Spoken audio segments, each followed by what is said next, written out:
पुस्तकभूषणमाश्रयन्ती भृङ्गाङ्गनेव मुकुलाभरणन्तमालम् अङ्गीकृताखिलविभूतिरपाङ्गलीला माङ्गल्यदास्तु मम मङ्गलदेवतायाः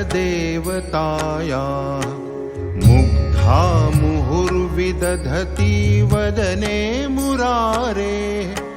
प्रेमत्र पाप्रणिहितानि गतागतानि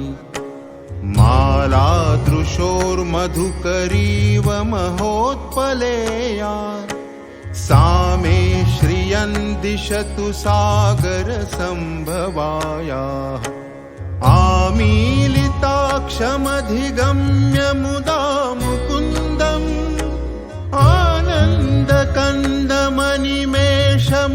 आनन्दकन्दमनिमेषमनङ्गतन्त्रम्